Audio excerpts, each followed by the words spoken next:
El 5 de abril de 1909 se publicó una historia en un periódico. Era una historia normal contada al público en ese momento, nada de qué preocuparse hasta que provocó un alboroto que amenazó la existencia de todo en lo que creíamos. Esta historia ha sobrevivido al paso del tiempo, incluso 115 años después. Esta historia sigue siendo contada, tanto por quienes creen en ella como por quienes no lo hacen. Así de grande y controvertida es esta historia. ¿Qué se mencionó en esta historia que atrajo la atención de la gente? ¿Quién era el autor? ¿Y por qué todo lo relacionado con esta historia está envuelto en misterios? Bueno, eso es lo que estamos a punto de mostrarte. Para aquellos de nosotros que apenas podemos ver lo que está en la pantalla, déjame explicártelo. Esta es la primera página del Phoenix, Arizona Gazette, que era un importante periódico de Arizona en esa época. Imprimió una historia el 5 de abril de 1909, titulada Exploraciones en el Gran Cañón. Misterios de la inmensa y rica cueva que están saliendo a la luz. Jordan está entusiasmado. Descubrimientos notables indican que antiguos pueblos migraron desde el oriente. Básicamente, este periódico le dijo al mundo que se había encontrado una ciudad secreta escondida en el Gran Cañón. Y como si eso no fuera suficiente, que mostraba signos de una civilización previa de un continente lejano viviendo allí. Este artículo desafió la noción establecida de migración y civilización antigua, apuntando a los gobiernos y agencias establecidas de que todo lo que nos habían dicho estaba equivocado. Si esta historia fuera cierta, Colón definitivamente no fue el primero en descubrir América. Si acaso, nunca descubrió nada. La historia comienza con un explorador solitario conocido como G. Kincaid. Estaba viajando por el río Colorado en un bote de madera solo en busca de minerales en el cañón. El cañón estaba lleno de minerales como oro, plata y cobre. Así que quería ver si podía encontrar algunos de esos minerales en el cañón. Había sido explorador y cazador toda su vida y había trabajado para el Smithsonian Institute durante 30 años. Ahora, para algunos de nosotros que no sabemos, especialmente aquellos que no son de Estados Unidos, el Smithsonian Institute es el museo, complejo educativo y de investigación más grande del mundo, con 21 museos y el Zoológico Nacional. Es como una gran biblioteca para todo lo que ha ocurrido en la Tierra, especialmente en los Estados Unidos de América. Han estado en existencia desde 1846. En sus palabras, y no bromeo, están moldeando el futuro al preservar el patrimonio, descubrir nuevos conocimientos y compartir nuestros recursos con el mundo. Pero después de este video, haznoslo saber si eso es cierto o no. Ahora, el Smithsonian era la agencia para la que trabajaba el señor Kincaid, y estaba explorando cosas en su nombre. Un poco más de 40 millas río arriba del cañón El Bar Crystal, Kincaid vio manchas en una formación de sedimentos a unos 2000 pies de altura.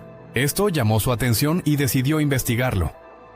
Kincaid no pudo encontrar un sendero, pero después de una corta caminata se encontró con algo muy interesante. Cubiertas con vegetación del desierto había huellas, cientos de ellas, talladas en piedra arenisca. Las huellas lo llevaron a una cueva que claramente era hecha por el hombre, lo que despertó su interés. Kincaid encendió su linterna y entró en la cueva. Cuando entró en la cueva, quedó de repente atónito por lo que vio. Kincaid encontró escrituras en las paredes, pero no era inglés ni nativo americano. Era jeroglíficos del antiguo Egipto. ¿Cómo era eso posible? Egipto estaba a millas del cañón. Era literalmente imposible que ellos tuvieran una presencia en el cañón. Afortunadamente para nosotros, escribió una descripción muy detallada de todo lo que vio. El pasillo principal tiene aproximadamente 12 pies de ancho, reduciéndose a 9 pies hacia el extremo más lejano, a unos 57 pies de la entrada. Los primeros pasillos laterales se ramifican a la derecha e izquierda, a lo largo de los cuales, en ambos lados, hay una serie de habitaciones del tamaño de las habitaciones comunes de hoy, aunque algunas son de 30 por 40 pies cuadrados. Estas se acceden a través de puertas ovaladas y están ventiladas por espacios redondos a través de las paredes hacia los pasillos. Las paredes tienen aproximadamente 3 pies y 6 pulgadas de grosor. Los pasillos están tallados o esculpidos de manera tan recta como podría diseñar un ingeniero.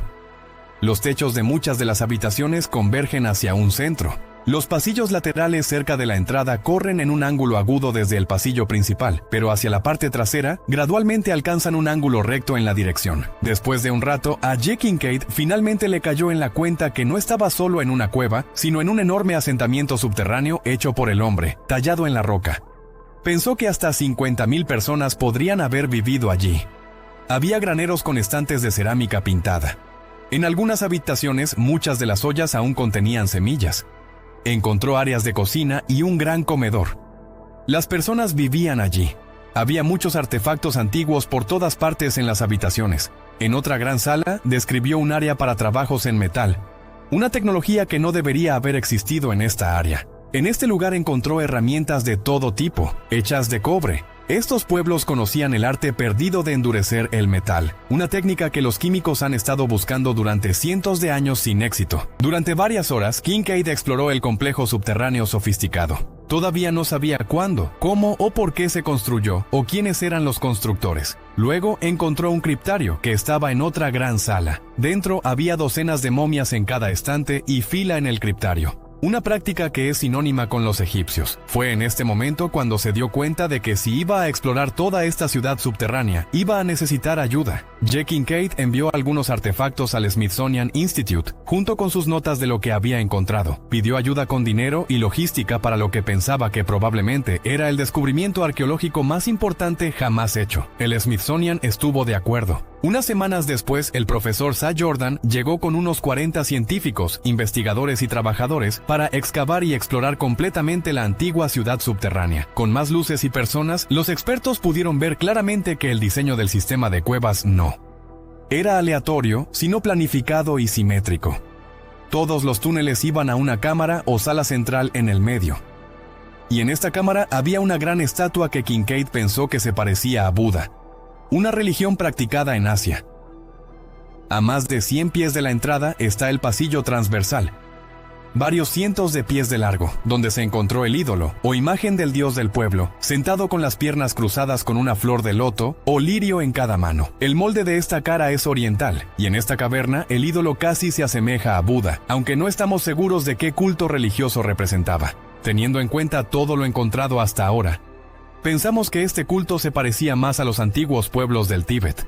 Debido a este descubrimiento, Kincaid y todos los presentes empezaron a llamar al lugar la Ciudadela. Ahora tenemos 2 culturas en un solo lugar, más contando a los nativos, sumando 3 o 4. ¿Cómo fue eso posible? Asia también estaba lejos del Gran Cañón. Sus hallazgos solo llevaron a más preguntas que respuestas. Todo el sistema de cuevas fue explorado por Kincaid, Jordan y el equipo del Smithsonian. Había tanta evidencia de que esto no era algún templo lejano con solo unos pocos monjes o sacerdotes viviendo allí. Esta era una gran ciudad, habitada por miles de hombres, mujeres y niños durante cientos o posiblemente miles de años. Pero nadie en el equipo sabía quiénes eran. Para el final de la expedición, el grupo de J. Kincaid y el profesor Jordan había encontrado cientos de habitaciones, barracas, graneros, santuarios, talleres de metalurgia y muchas áreas residenciales. Se encontraron miles de artefactos. También encontraron cerámica, urnas, utensilios para cocinar, pequeñas piedras amarillas llamadas ojos de gato, y grandes tabletas de piedra con jeroglíficos escritos en ellas. Kincaid y Jordan encontraron muchos artefactos y escritos, pero todavía no pudieron averiguar quién construyó la ciudadela en el Gran Cañón. Algunas de las estatuas parecían ser del Tíbet, pero no eran del todo correctas. La escritura parecía ser del Egipto, pero no era del todo correcta. Aunque había expertos allí, ninguno de ellos pudo leer las palabras o identificar las estatuas. Los expertos coincidieron en 2 cosas. Una, que las personas que construyeron la ciudadela eran muy avanzadas, mucho más avanzadas que las tribus nativas que habían vivido en el área. Quiero decir, esta civilización perdida estaba trabajando con bronce años antes de que comenzara la Edad del Bronce.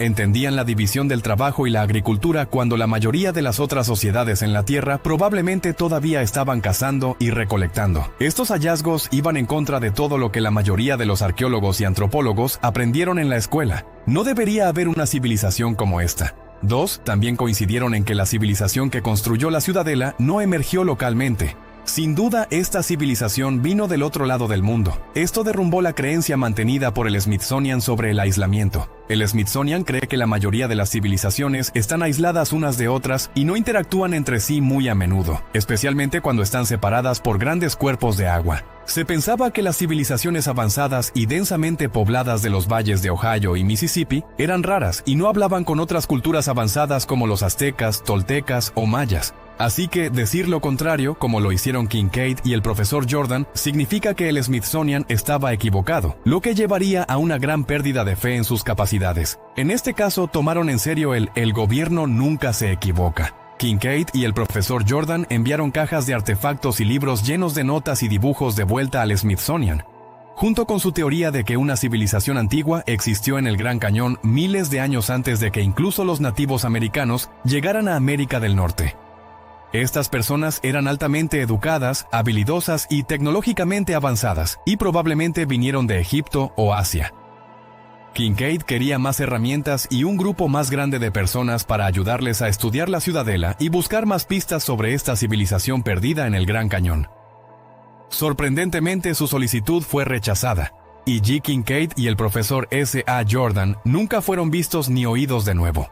Ahora, cada vez que mencionas la civilización perdida del Gran Cañón, te etiquetan como un loco con nada mejor que hacer, y si le preguntas al Smithsonian sobre ello, lo niegan rotundamente. Sin embargo, hay pruebas y evidencias de que esta historia convincente que acabo de contarte es una mentira. La Grand Canyon Historical Society investigó esta historia en 2009, especialmente el artículo de noticias, y descubrió que no era más que una mala broma de April Fools. El autor del artículo de noticias es desconocido, y nunca hubo una historia de seguimiento, lo cual en sí mismo es raro. Como si eso no fuera suficiente, G. Kincaid, el protagonista de esta historia, no existe. No hay rastros de nadie con ese nombre que haya existido alguna vez. Era solo una buena historia de Wattpad.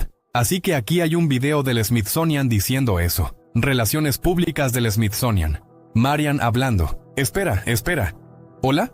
Hola, estoy aquí. Lo siento, estuve en espera mucho tiempo. ¿Cómo puedo ayudarte? Me transfirieron a Marion. Sí, esta es Marion. Está bien, genial. Mi nombre es AJ, y estoy con The Y-Files. Somos un canal de YouTube que cubre misterios. ¿Dijiste que eres de YouTube? ¿The Y-Files es un canal en YouTube? Sí. Está bien. Quería hablar contigo sobre un artículo que estuvo en el Phoenix, Arizona Gazette en 1909, y me enviaron a ti para hacerte un par de preguntas sobre eso. Está bien, déjame detenerte. No se han encontrado artefactos egipcios de ningún tipo en América del Norte o del Sur. Parece que has dado ese discurso antes. Sí. Recibo esta llamada un par de veces al año. Puedo decirte que el Smithsonian nunca ha estado involucrado en nada así, en el Gran Cañón o en ningún lugar. Entonces, G. Kincaid. No hay registro de que alguien con ese nombre haya trabajado alguna vez para el Smithsonian. Todo es un engaño.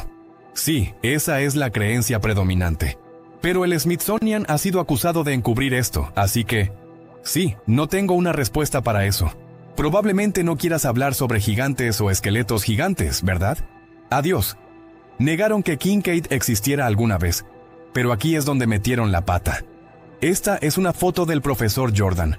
Él es un conocido asociado del Smithsonian Institution durante 30 años. Así que, ¿cómo explicas a Jordan acompañando a una segunda parte conocida como Kincaid?